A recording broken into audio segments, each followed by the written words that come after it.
Mom क्या बात है? अंकल ने क्या कहा? वो चाहता है कि हम मनाली होटल जाएं। मुझे नहीं लगता कि तुम्हें वहाँ जाना चाहिए। ये कोई जाल भी हो सकता है। मेरी बात मानो और वहाँ मत जाओ।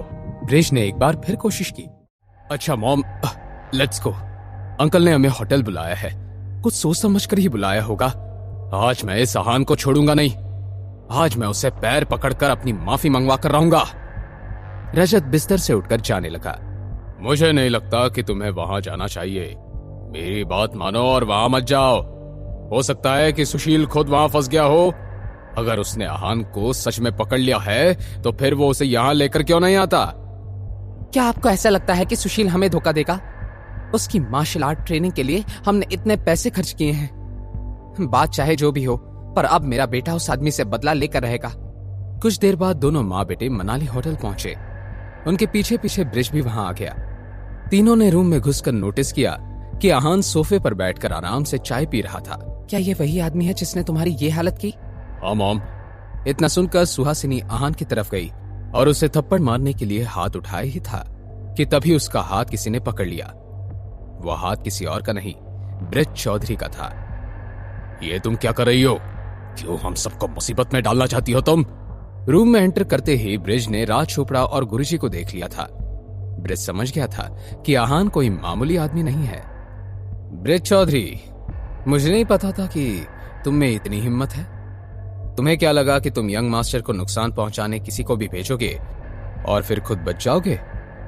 मैं तुम्हें इतना बेवकूफ नहीं समझता था। यंग मास्टर, ये दो शब्द सुनते ही ब्रिज और सुहासिनी के पैरों तले जमीन खिसक गई। यंग मास्टर, अब आप इनके साथ क्या करेंगे? मैंने तुम्हारा एक हाथ तोड़ा, पर फिर भी तुम्हें अकल नहीं आई। रजत अब समझ चुका था कि आखिर आहान था कौन। उसके लिए सबकी ऐसी रिस्पेक्ट देखकर रजत घबराने लगा। यंग मास्टर, मैं हार मानता हूं। सरेंडर। सरेंडर? अब तुम सरेंडर करना चाहते हो? तुम्हारा सारा गुस्सा और अकड़ कहां गए? यंग मास्टर, इसमें मेरे बेटे की कोई गलती नहीं है। सुशील को मैंने भेजा था। आपको जो सजा देनी है मुझे दीजिए, पर प्लीज मेरे बेटे को माफ कर दीजिए। अब तक जो आप मुझे थप्पड़ मारना चाहती थी और अब माफी मांग रही हैं, आपका गुस्सा बहुत जल्दी ठंडा नहीं हो गया? मैं वो ऐसा करते हैं, इसका दूसरा हाथ भी तोड़ देते हैं ताकि इसे सब जिंदगी भर याद रहे। प्लीज हमें माफ कर दीजिए। माफ कर दीजिए यंग मास्टर, इन दोनों से गलती हो गई है।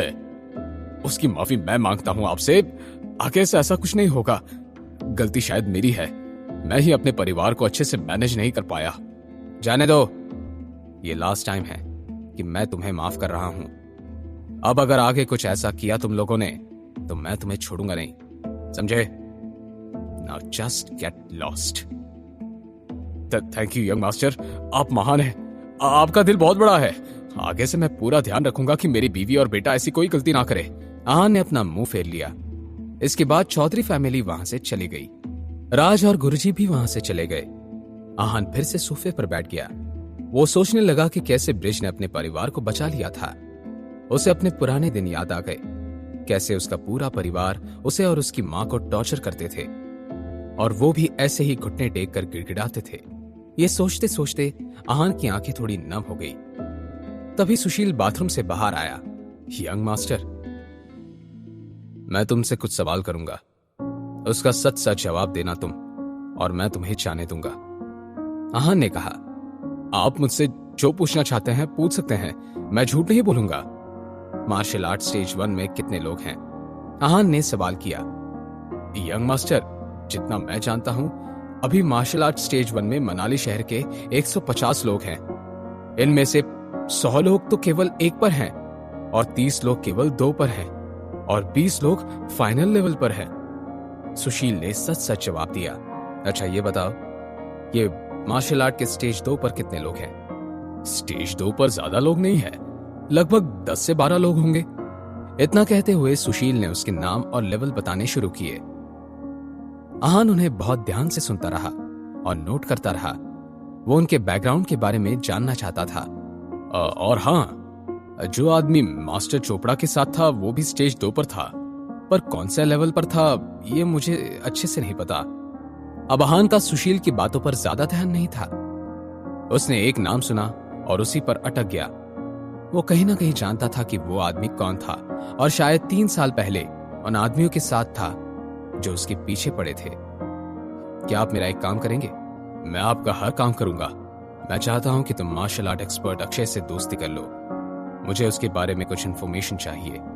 आहान ने जवाब दिया, हो जाएगा यंग मास्टर, आप फिक्र मत कीजिए। आप बस बताइए आपको क्या जानना है। मैं जानना चाहता हूं कि 3 साल पहले क्या अक्षय किसी को पकड़ने के लिए किसी मिशन का हिस्सा था? अगर हां, तो उसके साथ और कौन कौन थे? और हां, ध्यान रखना कि ये काम तुम छुप कर करना, दुश्मन को पता नहीं लगना चाहिए। यंग मास्टर, आप बिल्कुल फिक्र मत कीजिए, आपका काम हो जाएगा। इतना कहकर सुशील वहां से चला गया।